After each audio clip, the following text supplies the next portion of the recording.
Hi everyone and welcome back. It's Gina from orchidandopal.com, and today I have a tutorial for a Tila bead bracelet that is really versatile and very simple to make. This project always reminds me of summer, and it's also a great candidate for making anklets if you're into that as well. You can find everything you need to make this project at Beebeecraft, and I'll be linking everything right down below the video. I also have a coupon code for them. It is Opal5, and that will save you $5 off your purchase of $40 or more. And you'll also get free international shipping, so you can get your hands on these types of products anywhere in the world on orders over $25. Beadecraft has been expanding their products like crazy, and they're now offering Miyuki Tila beads.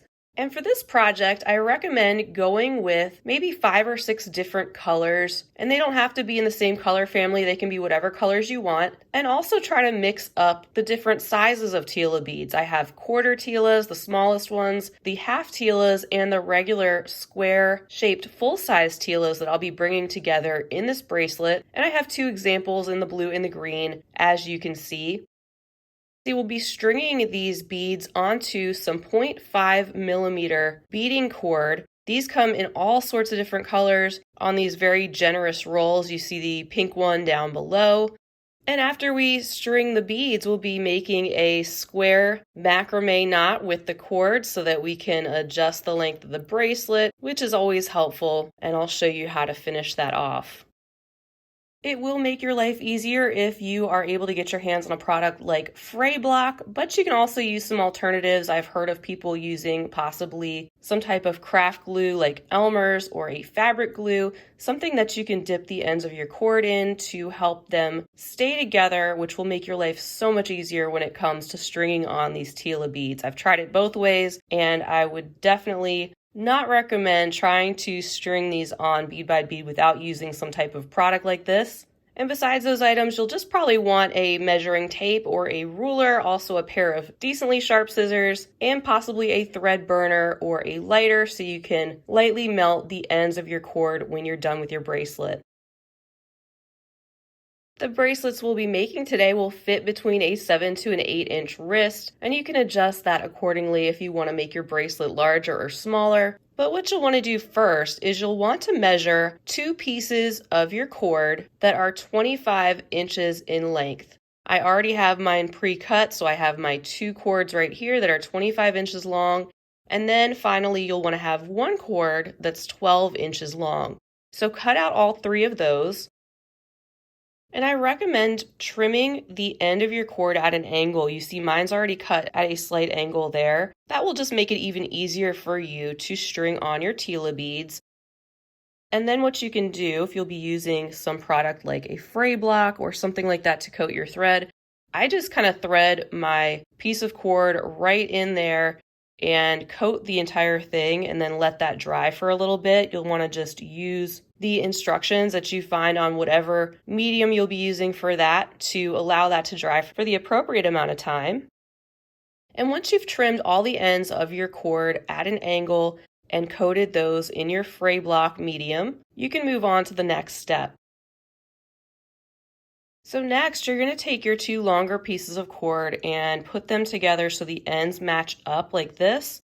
And then using your measuring tape or ruler, go ahead and just measure to about the 10-inch point on your cords that you have brought together, which is about right here. That's where we're going to make our first knot. And you're going to make an overhand knot, so I'm just going around my finger, making a loop like this, and then tucking that under. And this is just to create a secure point where our beads are going to be able to stop. So I've created one simple knot there with 10 inches on this side, and that leaves us with a longer amount on the other side, which is where we're going to start stringing our Tila beads. As you can see, I've got 6 different types of Tilas all laid out from the quarters to the regular size and the different colors. And you are welcome to start kind of sprinkling these out and laying them out loosely, maybe in a pattern that you want to kind of plan to have and work around. Maybe lay out some of your larger ones first, just to kind of keep you in sort of a rhythm as far as what your bracelet is going to end up looking like. But remember, you can keep this random. You don't have to have the same order to your beads. Maybe you just want to lay some of these out so it's easier for you to go from one bead to another. And I also like to suggest you might want to use a metallic. That looks really nice in these bracelets, even if it's just a quarter Tila, maybe popping in a silver or a gold. But that's just a suggestion. You can use whatever colors you like. I just happen to like those little slivers of metallic that pop up in this particular style, so that's a personal preference. So I've got some beads roughly laid out here, and what we're going to be doing is stringing on 5 inches worth of Tila beads. And again, my way of stringing these is really loose. I don't want a rigid pattern, but I just kind of try not to pick up the same 2 beads in a row, and that's basically it. So start stringing on your beads. Just go through one hole of your Tilas and go until you have 5 inches worth on one of your cords.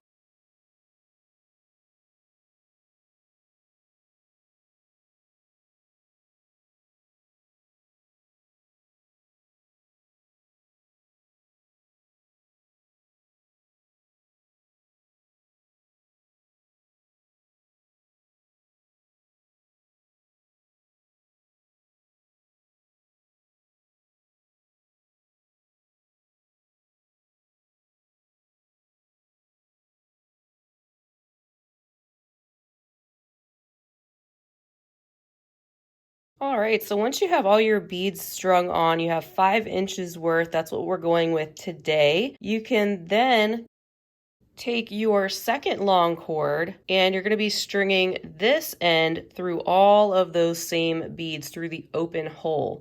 Right now, I'm going to clean up my beads that are on the mat so I have a little bit more space, and I'll meet you right back. And now I have my bracelet turned around so it's a little bit easier for me to work, and I'm taking my other cord, and like I said, I'll just be going through all of these beads in that same order through the open holes. You can go through them one at a time if you need to, or if you're fortunate, you'll be able to go through a bunch of them at a time if your Fray Block is effective. And just go ahead and keep stringing through all of those and pull these down periodically. Be careful, make sure your beads don't fall off of the other cord as you go. And you can see that we are starting to get our beads strung on just like we want. And it's so satisfying when you can get through several of them. So just keep stringing through all these carefully, and at that point we'll meet back and I'll show you how to finish up this bracelet. Once you have your 5 inches of beads strung onto both of these cords, you can then make another overhand knot, just like we did over here, on this side to secure the beads. So I'm just going to wrap that around my finger and take those 2 cords, tuck them under, and pull. And you might find it handy to use a Bead Awl, which is this tool right here. They have these at Beebeecraft as well. It just helps you guide the knot down where you want it and keep things nice and tight. And we want to put that right next to that last bead.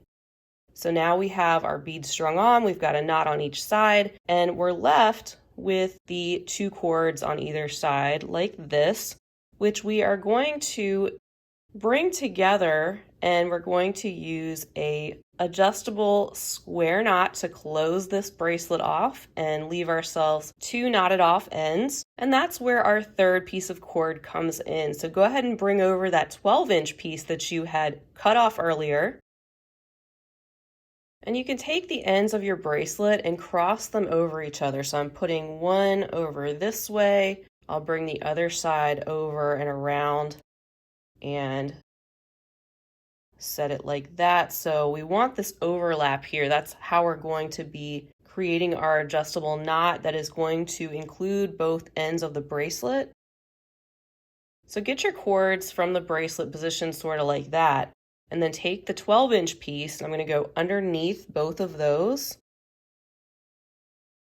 So under all 4 strands, and I have the 2 sides in both of my hands. I'm going to make a simple overhand knot just to bring that cord down to the bracelet cords to bring those together. And you don't want to pull that too terribly tight. Pull it tight enough, but not too tight where these cords can't still slide back and forth to adjust. Also try to tie that knot so that you have about 2 equal lengths of cord on either side still. Next, what you'll do is you'll take the cord that's on the right-hand side, pass it underneath the bracelet cords, and then pass it over top of the cord that's on the left, and create this loop over here. Next, take the cord on the left, go over the bracelet cords, but underneath that loop that you just created, and then gently pull that up toward the knot that you made at first.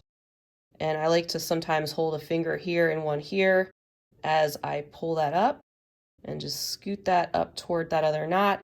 And again, don't make that so tight that you can't adjust the bracelet, but not too loose either.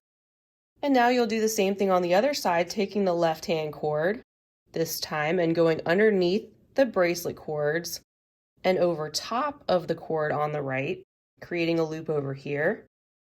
Then take the cord on the right, go over top of the bracelet cords, but go up through the loop that you created over there on the left, and then pull that knot up to your others.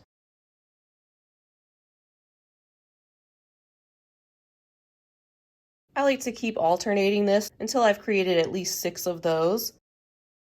So now I'll go back in with the cord on the right, going underneath the bracelet cords, over top of the cord on the left, take the left cord, go over top of the bracelet cords, go underneath and up through that loop, and pull.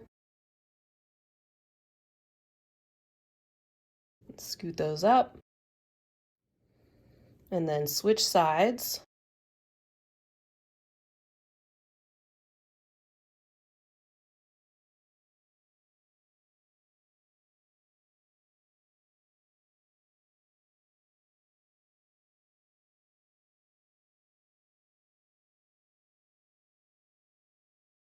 And then we'll do a few more.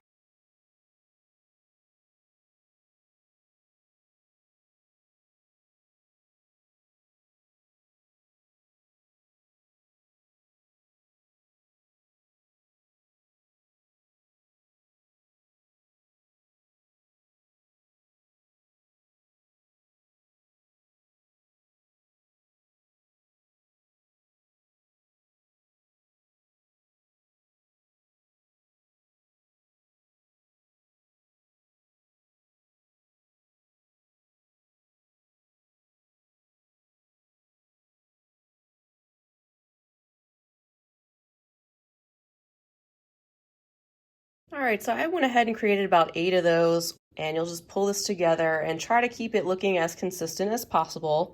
Then you can take both ends and do an overhand knot right there at the end, placed right there. And then I like to flip this over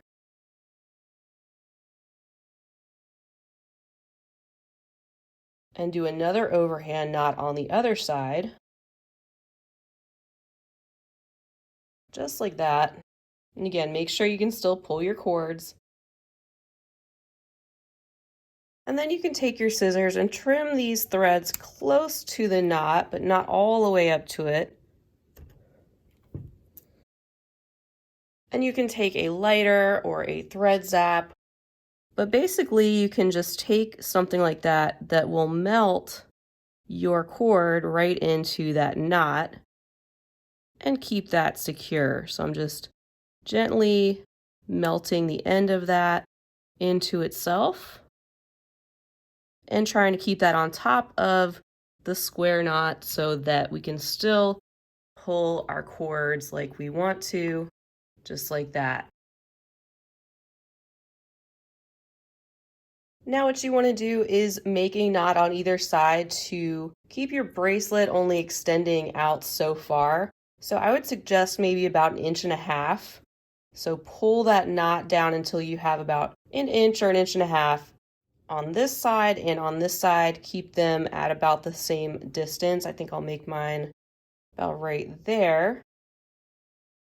And on one side, and again, this is going to be as far as your bracelet will expand, so keep that in mind. Make sure that you'll be able to get that over your hand, and then you can always tighten it up once it's on your wrist. So on one side, I'm going to take these two cords and I'm going to do a double overhand knot where I'm going to go underneath the loop twice. And this may be another occasion where you want to use a bead awl to pull that knot up to about the point where that adjustable knot ends, and just get that on top of itself. You want that to be bulky enough where it won't slide underneath that adjustable knot you just made. And now you'll do the same thing on the other side. So again, wrapping that around my finger and tucking those cords underneath the loop, wrapping them around twice this time.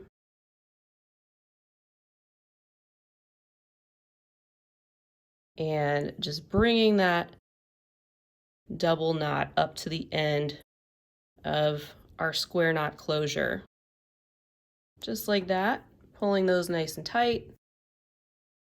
And you can see when you pull on the bracelet, it's going to stop there.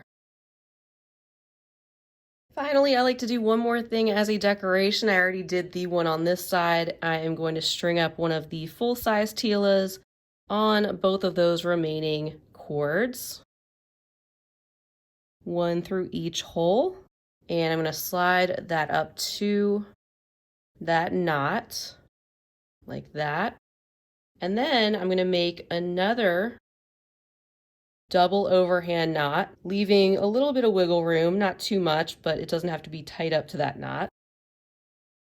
So over my finger again and around twice.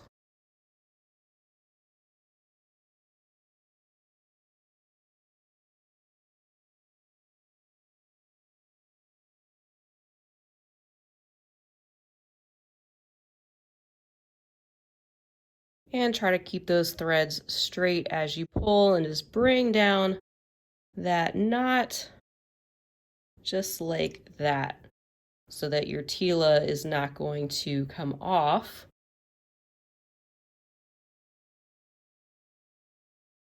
And then just trim the ends a little bit after the knot like that. And at that point, I add a little bit of extra Fray Block on the ends and maybe even around the knot to keep that a little bit more secure.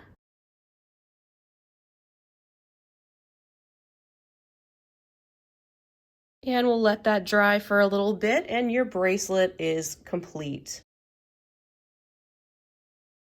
So I hope you enjoyed checking out this tutorial to make these fun, adjustable, and colorful Tila bracelets. There you can see all three of those that you could even stack together with all their different colors. Once again, you can find all the links and the full list of materials right down below the video. You can find everything you need at Beebeecraft, and you can use the coupon code OPAL5 to save $5 off your purchase of $40 or more and get free international shipping on orders of more than $25. Feel free to leave me a comment down below. Let me know if you plan to give this a try, or if you have given it a try, or anything else you'd like to say. If you enjoyed the video, please feel free to give it a big thumbs up and subscribe while you're here, because I'd love to have you back. And go ahead and share the video with your other beading friends. Huge thank you to you all for being with me today. I always love to have you, and I hope to see you again soon. Until next time, I hope you have a fabulous rest of your day, and as always, happy beading.